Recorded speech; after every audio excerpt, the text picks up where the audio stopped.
upaya Bank Mandiri untuk dorong aliran investasi dana asing melalui MIF ini seperti apa, Pak?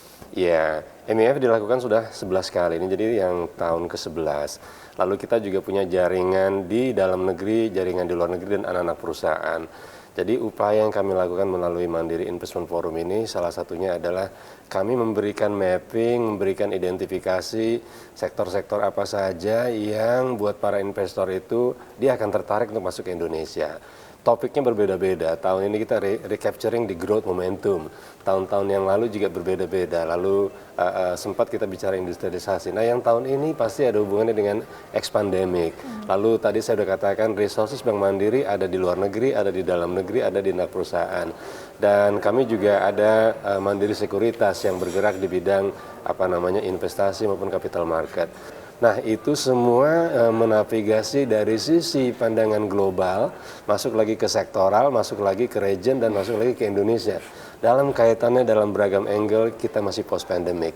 Tujuannya adalah ini kita mau membantu Indonesia segera mengakselerasi keluar dari pandemik dan pulih ekonominya.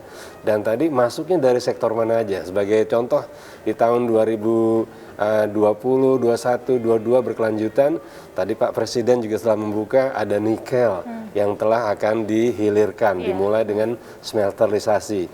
Jadi kita nggak lagi mengekspor yang namanya tanah dan biji-bijian, tapi langsung diolah. Lalu nanti akan ada ke bauksit, akan ada ke copper. Nah, itu adalah salah satu yang terkait dengan mineral. Banyak hal-hal lainnya termasuk diantaranya tadi Pak Presiden ngomong juga mengenai digital. Digitalisasi sebagai salah satu aspek percepatan kita untuk tumbuh. Dan juga tadi Bu Sri Mulyani, dana banyak akan masuk di dalam sektor pendidikan. Lalu budget larinya kemana aja. Nah, ini semuanya terungkap Bu Mira. Jadi menurut saya itu adalah banyak sekali hal-hal yang bisa dilihat oleh para pengusaha, para investor, untuk dia melihat sebagaimana sehatnya Indonesia ini dari sisi fiskalnya, dari sisi rencana pembangunannya, maupun juga dari sisi kira-kira dari moneter maupun makro prudensiality-nya, nilai tukar segala macam. Lengkap ya Pak pembahasannya. Oke Pak, terkait pertumbuhan ekonomi yang pemerintah harapkan bisa 5% pada kuartal 1 2022 ini. Pandangan Bapak seperti apa dan bagaimana dampaknya pada demand kredit Pak di kuartal 1? Memang kita bersama-sama dalam hal ini ya pemerintah, swasta, BUMN, kita bersatu padu untuk keluar dari pandemi. Dan jangan lupa alam semesta mendukung, dalam hal ini juga harga komoditi lagi bagus. Ya, kalau Amira lihat bagaimana neraca perdagangan kita positif ya, dan itu didukung oleh kenaikan harga komoditas di palm oil, batu bara ya, juga gas dan juga rubber, semua komoditi boleh dikatakan naik. Dan jangan lupa juga kita memiliki yang non-migas ekspor, non-migas, non-mineral juga tumbuh. Nah, ini tadi kita terima kasih sekali dengan kebijakan-kebijakan yang sudah pemerintah lakukan, tidak lagi mengandalkan yang hanya raw material, melainkan sudah mulai masuk ke hilirisasi, dan ini akan menciptakan lapangan kerja.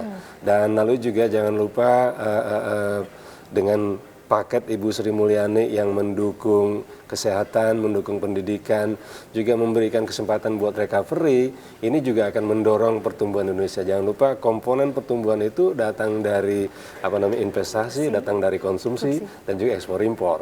Nah, dari sisi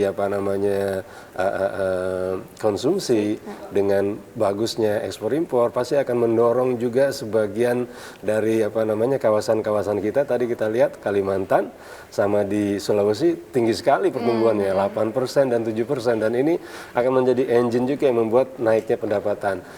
Beberapa sektor dan juga kawasan di Indonesia bagus pertumbuhannya. Ini yang kita harap berlanjut di tahun ini dengan tadi ramuan, mantra, dan formula dari kebijakan-kebijakan yang dilakukan oleh pemerintah.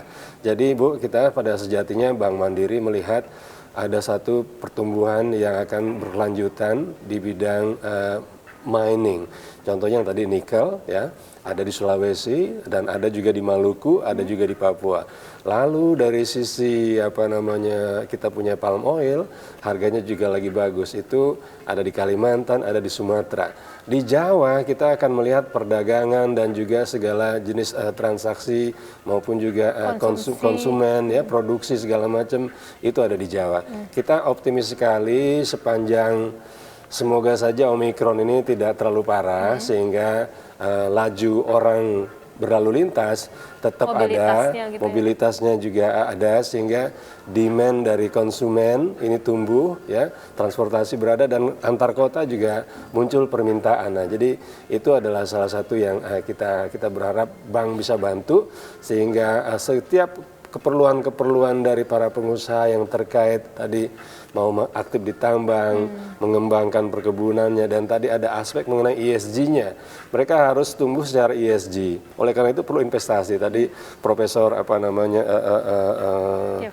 Jeb ya, Pak Jeb tadi mengatakan bahwasanya itu memerlukan biaya. Betul. How to finance. Iya, Nah, bank siap. Nah, kami siap membantu pengusaha-pengusaha sawit, pengusaha-pengusaha tambang yang ingin meng-ESG-kan dia punya usaha, dia punya bisnis bertahap mungkin. Nggak juga bisa serta-merta, tentu saja ada hitung-hitungannya. Dan mungkin panjang, artinya bisa 25 tahun ke depan. Nah, ini menurut saya adalah salah satu potensi juga pertumbuhan untuk sektor di bisnis-bisnis, di kredit-kredit di bank. Kami melihat potensi itu. Dan ada di belakang kami portofolio loan dan juga transaksi yang kami bisa giring ke sana.